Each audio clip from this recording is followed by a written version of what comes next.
Bismillah ar-Rahman ar-Rahim. In the name of Allah, the Beneficent, the Merciful. May Allah's peace and blessing be upon His last messenger Muhammad, his household, his companions, and all those who follow his teachings until the end of time. Assalamu alaikum wa rahmatullahi wa barakatuh. We are in the month of Ramadan, and Alhamdulillah, we are in the last 10 days of Ramadan. And this 10 days of Ramadan is the most important part, most important segment that is full of worships which are akin to it only. Worships or series of worships which don't happen anytime except in the last 10 days. And Allah subhanahu wa ta'ala in His infinite mercy has been blessing this ummah with incessant rotation of this month of Ramadan.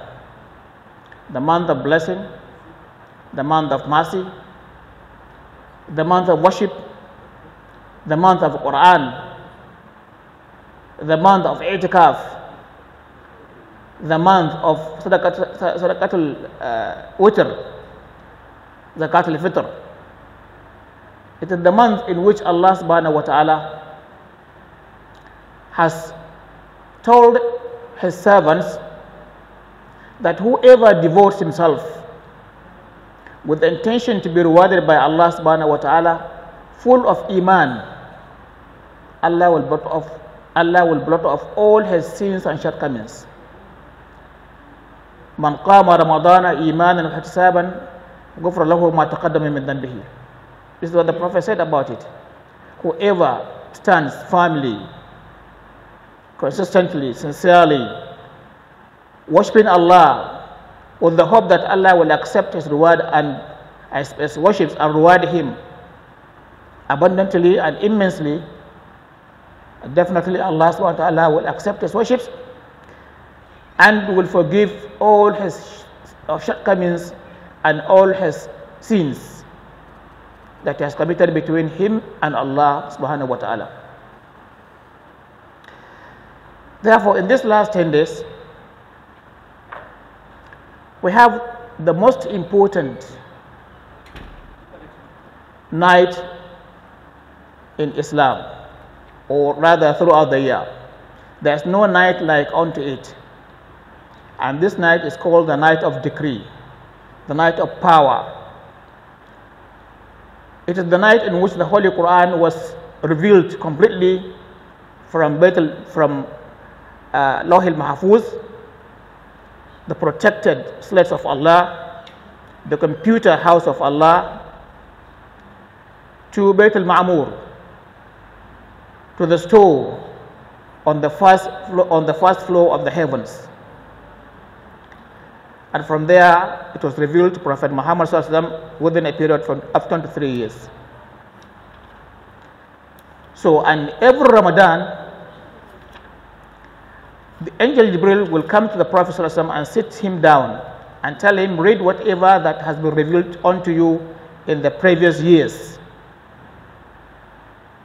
And when it was the last year, the last Ramadan of the Prophet the 8th Ramadan in his life, Angel Jibril came to him twice and asked him to rehearse from the beginning of the Holy Quran to the end of the revelations. And he will be telling him, okay, put this verse in that chapter, bring that chapter to this place, and the Quran was arranged by Allah Himself, not by the Prophet ﷺ. So wherever you see a verse or a chapter, that is how Allah wanted it to be, and that is how Allah has commanded Angel Jibril to teach and to tell the Prophet Muhammad ﷺ that this is the proper place of each and every verse, each and every chapter or surah of the Holy Quran. Nobody can rearrange the Holy Quran. The Quran is arranged by Allah Himself, not by Prophet Muhammad ﷺ or by Angel Jibril. So this is how the Quran was related to, or is still related to Laylatul Qadr or the month of Ramadan. In this night of the blessed month of Ramadan, Allah sends down several angels in their multitudes, in their numbers, to come and protect and guard and bless and pray for the believers who are engaged during the night, looking for the blessings of Allah, looking for the mercy of Allah, asking for Allah's rewards, and getting closer to Him by supplications and by adorations of Allah's name and attributes. Such, this night of Ramadan occurs in the last 10 days of Ramadan. And when that was said to the Sahaba, to the companions of the Prophet ﷺ, that this most important day and night will happen in the last 10 days, they asked for some specifications. They said, "Oh Prophet, tell us which night." He said, "Okay, seek for that night in the odd nights of the last 10 days of Ramadan. The night of 21st, which was Friday, which was yesterday, or day before yesterday, and yesterday was Friday. It was the first Jum'ah in the last 10 days of Ramadan. Today's night, the night of 23rd, the night of 25th, the night of 27th, and the night of 29th. These are the odd nights of these last 10 days. They wanted more specifications. Tell us the exact night so that we will be very, very vigilant and we will be very committed and devoted to Allah in that night, from the beginning to the end of the night. When I want to sleep, the Prophet didn't tell them exactly the night, but he said, go and seek for it in these odd days. So, the essence of this and the wisdom behind this is to make Muslims more devoteful, more hardworking, more seeking for Allah's blessings and mercy throughout the last 10 days. So that every 10 days is important to you. Alas, all Muslims who pray Maghrib on time, and for men who prayed Maghrib in the mosque, and all Muslims who prayed Isha in the mosque, and all women who prayed Isha on the time, on their specific times, are going to be rewarded over 1,000 times of what they did that night. So we're all going to get that. We're all going to, inshallah ta'ala, get that night. The only difference between us, between men and women, is that those who are more devoteful, those who have spent more time, those who have devoted more time worshiping Allah, will have more rewards in return for their devotions, in return for their sincerity, in return for the knowledge which they have in worshiping Allah subhanahu wa ta'ala. Because you cannot worship Allah with ignorance or illiteracy. You cannot do that. If you worship Allah thinking that this is what Allah wants, you are not worshiping Allah, because Allah does not accept anything done with assumptions or presumptions or ignorance or illiteracy or I think. No. You can't worship Allah. You have to be sure. You have to be rest assured. You have to confirm that this is exactly what the Prophet taught us to say, to do, to utter, to rehearse, to believe as part and parcel of Islamic laws and regulations. Otherwise, you are not worshiping Allah subhanahu wa ta'ala. So if you are an illiterate Muslim or ignorant Muslim who doesn't know what to say or what to do and when to do and where to say or where to do, then forget it. That's why we are coming to school. That's why we are learning every day. That's why we are all students every day. And you cannot stop learning until you die. Because learning is universal. Learning is timeless. Learning is ageless. Learning is placeless. Learning is every day and all the time. You learn by seeing, you learn by hearing, you learn by touching, you learn by sensing, you learn by being there, you learn by thinking, and confirmation from those who know better than you whether what you thought of was actually right or not. So we have to learn before Allah will accept our prayers, before Allah will accept our devotions, before Allah will accept and reward us abundantly during the night of Laylatul Qadr. Aisha radiallahu anha, no doubt, it was never a closed secret. It was an open secret that the Prophet ﷺ loved her more than all the wives, because she was the youngest of them. She was more intelligent than all of them. She was very sharp and actually has strong memory of retention. Whatever he told her, she will actually retain it, and she never forgets. To the extent that he said, seek half of your knowledge, seek half of Islam from this lady, because of her versatility in Islamic knowledge. She asked him one day, she said, my sweetheart, oh my love, this kind of sweet words you tell your husbands, tell me the best prayer that nobody knew. So I will be saying it and repeating it and rehearsing it on the night of power, and Allah will give me whatever I want. He told her, okay, Aisha, repeat after me. Say on that night, Allahumma innaka afuwun tuhibbul afwa fa'afu anni. Meaning, oh Allah, you are oft forgiven. Tuhibbul afwa, you love forgiving. You love forgiveness. You love pardoning. Fa'afu anni, forgive me. Pardon me. Blot off my sins. Forgive me. This was the prayer he taught her.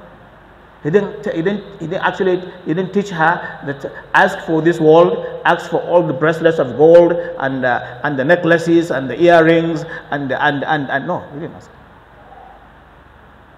Oh, give me paradise, give me al-Jannah, give me that, give me, no, don't ask her. Give me good health, give me power, give me this, give me that. He didn't say, give me a child, a baby that I will be proud of as my daughter between you and me. She didn't ask for that. He said, ask for Allah's forgiveness. Because if you are blameless, if you reach Allah, you meet Allah without sin, sinless, definitely your abode, your residence will be in paradise. Because forgiveness is so wide and so ready to be offered by Allah for whoever asks for that. And when you ask for Allah's forgiveness, you have asked for everything good. And when you ask for Allah's forgiveness, you have asked Him to protect you for everything bad. And so asking for Allah's forgiveness in that night is the most important prayer. And that prayer can be rehearsed by a woman who is in her menstrual period. That prayer can be rehearsed by a woman who is feeding, who is in her blood bath. That prayer can be rehearsed by somebody who is in a state of impurity after sexual intercourse with the husband or with his wife. So at any state you find yourself, you can rehearse this. It is very short, very precise, very direct, and very apt. Allahumma innaka afuwun tuhibbul afwa fa'afu anni. Anybody can repeat this correctly. A new Muslim can do that. A small baby can do that. A small boy can do that. An old woman can do that. An old man can say that without any implications or mistakes in the utterance. So, when you are tired of rehearsing this, rehearse Astaghfirullah al-Azim. Astaghfirullah al-Azim wa atubu ilayh. La ilaha illa anta subhanaka inni kuntu min adh-dhalimin. Subhanallah, Alhamdulillah, Allahu Akbar, La ilaha illallah, and so on and so forth. All the beautiful supplications, the short ones and the precise. Subhanallah wa bihamdihi, Subhanallah al-Azim. These are the things that actually will make your scale heavy than all other scales. So don't waste time. Please give your phone the break. Close the TikTok and the Facebook and the WhatsApp and the all of them, please. All the anti-social fora, please close them. Be smart. When you have a smartphone, please be smart. Unfortunately, most of the people that have smartphones are not smart. You're smart to do what is good for you, what will enlighten you, what will increase your knowledge, what will increase your faith and iman, what will increase your learning of Islam, your own business, how to make more money. This is being smart when you have a smartphone. In the last 10 days of Ramadan, there's an ibadah which is also akin to that. That is i'tikaf, seclusion. I'tikaf, you can do half-day i'tikaf, either from Al-Fajr to Maghrib, or from before Maghrib to after Al-Fajr. You can do that. You can do for one day. You can do for 3 days. You can do for 5 days. You can do for 10 days. In fact, you can do for 20 days. That was what the Prophet did in his last i'tikaf, in his last days, in his last year, in the 8th year of Islam. He spent 20 days. In the 10th year of Islam, he spent 20 days secluding, doing i'tikaf, praying and asking for Allah to forgive him. So i'tikaf is allowed, is encouraged, is permitted, is sunnah, and it involves men and women.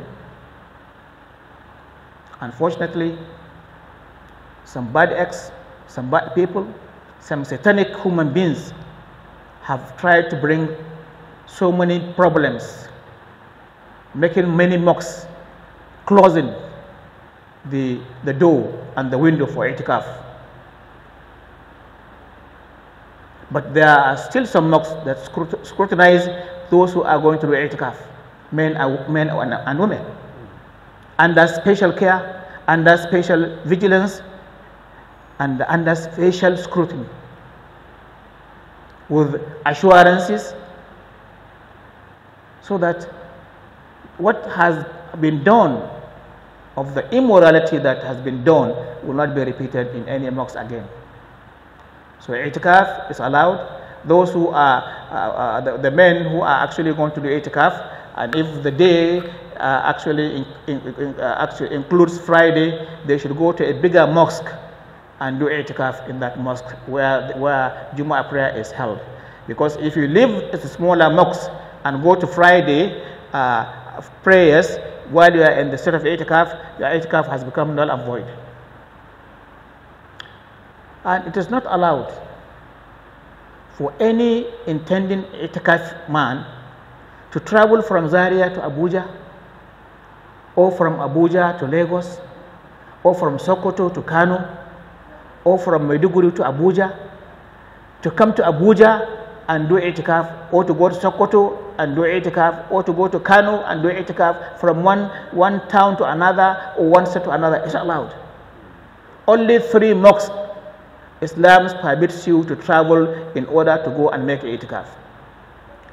The Kaaba, the Masjid al-Haram in Mecca, the Masjid al-Haram in Medina, and the Masjid al-Haram in Palestine, Beit al-Maqdis. These are the only 3 most important institutions, most important mosques, place of worships for the Muslims all over the world. But some people, some men, actually abandon their families, abandon their wives and children, and come to Abuja to do i'tikaf with the rich people. They'll be eating chicken and salad and all the beautiful things, and they have left their wives and children suffering and begging in their towns and villages. This is haram. Allah won't accept your i'tikaf. Itikaf is an avoid. To look, to feed for your family is better than itikaf. Let me tell you this. If you are the breadwinner of the family, forget about itikaf. Go and win bread for the family. It is more rewarding and more loved by Allah subhanahu wa ta'ala. Another act of worship that is also akin, you don't do it anywhere outside Ramadan, is zakat al-fitr. Zakat al-fitr is a zakat is given from food items, staple foods that actually people eat in that area where you stay, or where you are going to give the zakat al-fitr. And you give one sa'i. One sa'i is four moods of the Prophet ﷺ. A mood is actually 2 handsful of rice, or maize, or millet, or barley, or beans, or wheat, anything that people eat. You give 4, 1, 2, 3, 4, that's one person. 1, 2, 3, 4, another person. Anybody that is under your care, anybody that you feed, and including your auxiliary staff, your house girl if she's a Muslim, your houseboy if he's a Muslim, your cook if he's a Muslim, your driver if he's a Muslim, your megadi if he's a Muslim. You only give this to Muslims only. And whether the Muslims are sane or insane, they are mad or saints, you have to pay zakat al-fitr on behalf of them. Usually the father does that.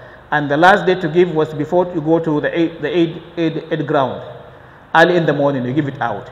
But preferably, you are allowed to give zakat al-fitr 3 days or 2 days or 1 day before Eid al-Fitr. You are allowed to do that. Another aspect of worship is Umrah. Even though Umrah is allowed throughout the year, but the Umrah of Ramadan, and especially in the last 10 days, is different from all other Umrahs. But this Umrah should not be an identification of your social status, identification of your worthiness, or identification of your being into a group of the rich people. No. You are allowed to go to Umrah provided you have supplied, you have given all those that are under you what to eat, what to drink, and even what to wear on Salah day before you go to Umrah. How much provisions have you left behind for your family? How much happiness did you instill in their hearts before you leave for the Umrah? And why are you going to Umrah? And by the way, what is Umrah? What are the articles of Umrah? Do you know them? All the knowledge, you have to get the knowledge of doing Umrah. Unfortunately, wallahi, most people that go to Umrah and Hajj don't know what is Umrah or what is Hajj. How to do Umrah or how to do Hajj. How to take intention of Umrah or how to take intention of Umrah and Hajj, or how to take intention of Hajj alone, or how to take intention of Umrah alone. Most of the people don't know. And this is not only from Nigeria, it's from all over the world. As I told you, Shaitan will allow you to pray, to worship, to supplicate, but will not allow you to go to school. If you look at the number of your number compared to the number of women sleeping up till now, you will be surprised. But don't be surprised. Only those whom Allah has blessed will go to school. Only those whom Allah will accept their deeds will go to school. All those whom Allah SWT know they are sincere in their worship will give them permission and the motivation and the courage and the strength and the power to beat Shaitan and go to school. Otherwise, they waste their time scrolling, watching, laughing, all across the social fora. Therefore, knowledge is very, very important. I always tell you this. Don't worship Allah without knowing. Don't. And how many Muslims go to Umrah and they commit sins? How many of them have the knowledge that if you ever intend to commit sin in Mecca, Allah will punish you severely? Just the intention, not the committing of the offense. But in Nigeria, in Abuja, in China, in America, in India, all over the world, if you intend to make mistakes, to sin against Allah, and you abstain from doing that, Allah will reward you. But when you do that in Mecca, Allah will punish you severely. وَمَنْ يُرِدْ فِيهِ بِإِلْحَادٍ بِظُلْمٍ نُذِقْهُ مِنْ عَذَابٍ أَلِيمٍ. And whoever intends to do anything to transgress against the bounds of Allah subhanahu wa ta'ala, Allah will punish him severely. So do you know this rule? Are you in Mecca to worship Allah? Are you in Mecca to circumambulate the house, the Kaaba? Circumambulate the Kaaba? Are you there to do that? Or you are there only to show that you are also there? And how much time do you spend discussing Nigeria and Nigerians and personalities and people and useless ideas and politics and in Mecca? When you're supposed to concentrate your time, your emotion, your intellect, yourself, your inner and outer self to the worship of Allah subhanahu wa ta'ala, you rather spend time discussing, abusing, mocking, hypocriting. This is also not Umrah. Not Umrah. Are you on Umrah to pay for $50,000 for 10 days? Today, how much is $50,000 in Nigeria? How much work, how much rewards will you earn if you spend this amongst your relatives, among your close friends, among your neighbors, among your brothers and sisters, among your family? How much reward will you get rather than you go there to be cursed by Allah, to come back cursed, and to continue doing your useless and nonsense worship? All this must be weighed before you go to Umrah. Are you really ready for Umrah or not? Then there's feeding. There's feeding the fasting men and women, the needy, the poor, the downtrodden, the masses who need what to eat on daily basis. How much have you offered in your absence to feed? All this. Therefore, the last 10 days of Ramadan is an important segment of Ramadan. And don't forget Quran to be your companion. Let the Quran replace your phone. Let the Quran substitute your smartphone. You have trifold, you have iPhone 17, iPhone 20. You have a Huawei trifold. Which phone do you have? Which phone do you actually? Let the Quran replace them. Read the Quran in the morning, in the night, in the day, in your car. Listen to Quran while you are cooking. And the most important of all this is saying your prayers at the appointed times. Never ever play with your 5 daily prayers. These are the most loved duties and worships by Allah subhanahu wa ta'ala. If your prayers are accepted, everything Allah accepts. If your prayers are rejected, everything rejected by Allah subhanahu wa ta'ala. So the only determining factor which Allah accepts your umrah, accept your zakat al-fitr, accept your fasting, accept your itikaf, accept your your Laylatul Qadr is when your prayer is accepted, is blameless, is correct, is perfect. It's perfect. That's one.